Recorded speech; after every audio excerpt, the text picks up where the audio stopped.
Hi guys and welcome to another vlog. I am driving this. This is the Maruti Suzuki Gypsy, and straight away we are going to be opening the engine bay. This is the engine of the car, and the engine bay is kind of compact, but it never got a diesel engine. Anyway, it says Maruti right in front. Plastic bumpers, obviously black colored bumpers, but who cares, because this car is more about off-road ability than anything else. Still looks very nice, doesn't feel that it has aged, and after seeing a ton of them in the military, well, you just love it, don't you? Anyways, as you can see, the design of this car is nice. It's a soft top. Hard top was added later as an option, because earlier, when they were selling the soft top, people didn't really, make it obvious to them that they want a hard top. But when aftermarket it was sold with a hard top, many people wanted one. 215, 75, 15 is the size of the tire, steel wheel. There's not much to talk about the exterior and interior of this vehicle, because it lacks almost even the basic of needs. Anyways, spare wheel is mounted here. I'm not going to sit inside here because there's no space on offer as such, and side facing seats. So it's 6 plus 2, 8-seater. 8 people can sit inside this car, but their legs are going to go into places you really don't want them to. Panoramic sunroof with moon lighting and sky lounge. And okay, I'm just kidding, but you can actually retract this. Not really safe to have a soft top, because anyone can cut in through and try to take out stuff, but who really cares, because that's not possible in this car because it doesn't have features. Anyways, Gypsy King 1.3 liters written there. MG413W. Okay, I think I said MGW413 in the vlog, so just mind that. Why is this hook sort of a thing right there? Anyways, the interior is super basic. There is nothing to talk about here. You climb in. Thankfully, you've got windows in this car, otherwise that would have also not been there. And this is the switch for some aftermarket thing. This is the lever for the indicator. This is the horn, which is nice and loud. Handbrake. This is the 4-wheel drive lever, so you can get into 4 low, 4 high, or 2 high, the driving mode. There's a sound system there, and these are the controls for the air conditioning, which probably was optional, but there is an ashtray right there. Glove box too. So the cabin is kind of narrow. There is no mirror here. And this is not even a regular dimming mirror, let alone an auto dimming one. Let's turn on the car. There it rose to life, and in the center we've got the telltale lights. Left me we've got the speedometer along with an odometer. On the right we've got a fuel meter along with a temperature meter, and that's about it. That is how basic this car is. No feature. In fact, the seat keeps moving forward all the time, so although it can be moved forward and behind and can be adjusted, it just keeps moving all the time. Your comments on the dashboard, please let me know, and let's do the wiper test. Yeah, the wipers don't work in such cars. No, the wipers work, but there's no spray on offer. Anyways, let's get driving. My hands are so dirty. Let's get driving right away. First and foremost, let's turn on the vehicle. It comes to life in no time. Super smooth. Revving the motor, and off we go. Punchy engine indeed. And okay, jaywalking. Anyways, as you can see, performance is really nice and smooth, and this motor really pulls hard and fast. But because the windows are tinted, I have to keep the windows open, so pardon me for all that sound and more. Performance is really nice and slick, because this is a petrol powered car. Here we go into, come on, give me fourth. Yeah, there is fourth gear. So the gearbox is not the smoothest shifting in that sense, because you really have to nudge it a bit to get it into gear. Now this is a 5-speed gearbox. This happens to be a 1.3 liter petrol engine, same one as the Esteem.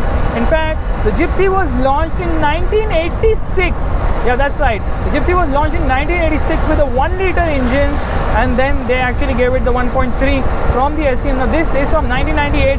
It's a carbureted model. The MPFI got 80 horsepower, the carb got 60 horsepower, and because of the lightweight of this car, performance is really very nice. So performance is not an issue. Horn is also very convenient to use.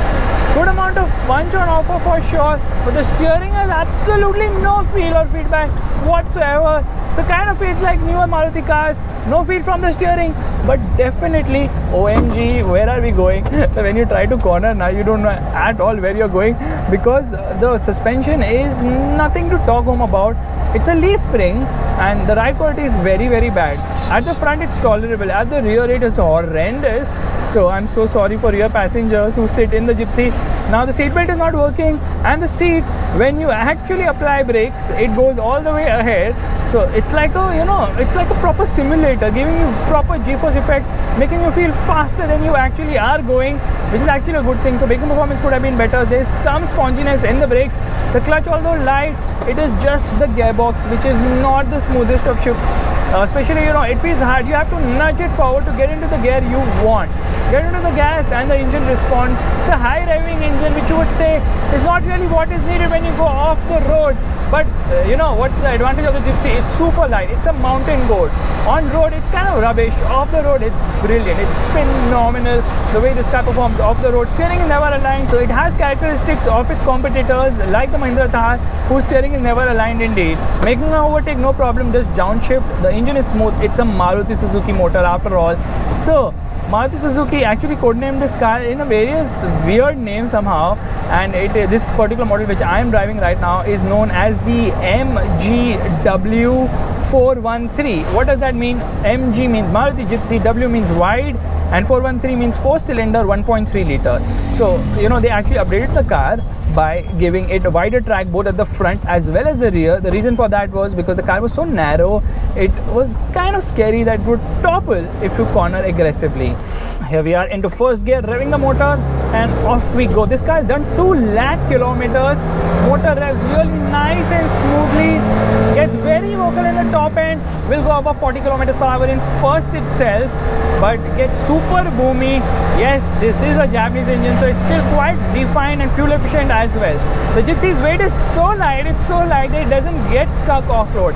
And even if it manages to get stuck off-road, then all you do is lift it out of the situation. That's how capable it is. So obviously it gets 4-wheel drive. There's a lever for that, which I've already shown you in the walk around as well. The steering has no consistency whatsoever. You don't know where you're going, where you're steering, what you're doing, but that's fine because this car is not about high speeds. This car is all about off-road ability, and off-road, it's absolutely phenomenal. That's the reason why still it's in so much demand. They discontinued it in 2017, but when it was on sale for private buyers, you had to order it. It would take 3 months for it to come after you have put forward your deposit. So that is the kind of delay Maruti Suzuki used to give. Now, the Gypsy is nothing but a Jimny, one of the generations, and you know, the latest generation of the Jimny is rumored to come to India again. As you can see, the car has a lot of movement, a lot of rattles as well, but certainly feels better put together than some of the modern Maruti cars out there, which means that definitely Maruti Suzuki did a great job back in the day. So mostly used by the defense forces, the Gypsy doesn't really like to corner, but when you come onto the corner, see, I have stepped onto the gas, it will not hesitate. Braking performance could have been better, brakes a little squeaky, and there you can hear a lot of noise here and there as well. Steering gets obnoxiously heavy all of a sudden, and it's not the easiest to shift. Okay, here we go. Which gear is it in? Is it stalled?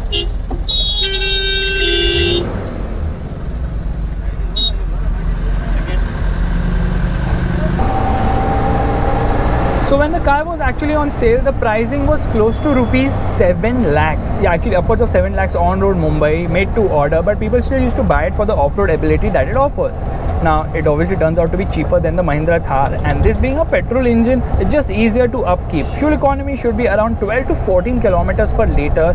Yeah, there is no instant response as such when you get into the gas because it's a petrol engine, and that too a high revving one. So if you want to get going, you have to pull the motor in the top end, which means a lot of wheel spin when you're going off the road as well. 5-speed gearbox, yeah, that is surprising, but initially it came with a 4-speed box.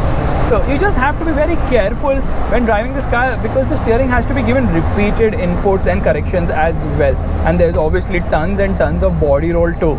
So the Gypsy, as you can see, is a very height vehicle, not because it is not that great a performer, well, that to a certain extent is true as well, but mainly because there are not many options in the Indian market, thereby making people opt for the Gypsy.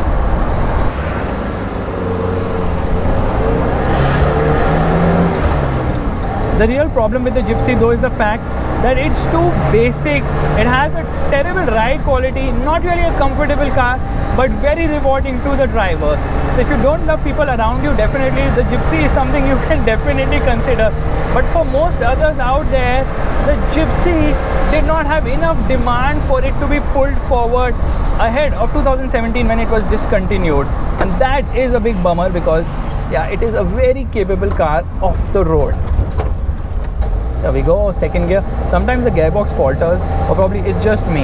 Anyways, overall I would say the Maruti Gypsy has served us well for a real long time now, and it is time for Maruti Suzuki to bring it back with the latest generation of the Jimny, because a car this iconic, a car which is firmly there in the memories of a lot of Indians, should not be discontinued when globally it is still being sold. Yeah, baby. Yeah, actually, you know, law enforcement officials also use this car a lot. Been there in the movies. John Abraham also has one. He did it up as well. So, you know, you really have to modify the car. The Gypsy King is actually the facelifted version of the car with a lot more features as such. Somehow I never find second. That's why I'm not able to take a turn. Oh God, what's happening? Into first. Now we are into first. And over speed breakers and bad roads, it's better you slow down, but off the road it's just so much better. You know why? You know, this is a car because of leaf springs. If you have more people on board or more weight, at least you should have 200 to 300 kgs in the back seat, then it just performs so much more better and more refined and smoother as well. So that is the story of the Maruti Gypsy, guys. If you like this vlog, you know what you have to do. Give it a thumbs up, that's the like button, and also subscribe to the channel. I will see you guys in the next video real soon. Bye bye, take care, see ya. If I make through this corner without top layer, you are in the wide bodied one, there's no problem whatsoever. Bye bye. Well, the vlog is over, but I thought, you know, let's go on to a bad patch of road, sort of an off-road. The seat is moving front and back. And you know why the Gypsy became so popular? Because when you go to off-road places, remote areas, you might not find a restaurant to eat or a washroom to go for, you know, obvious things, but you will definitely find a Maruti service center. So that is one of the reasons why the Gypsy became so successful. But you know, it is just so freaking amazing. Fuel economy was actually a bane with this vehicle, because a petrol powered SUV is not something you really like.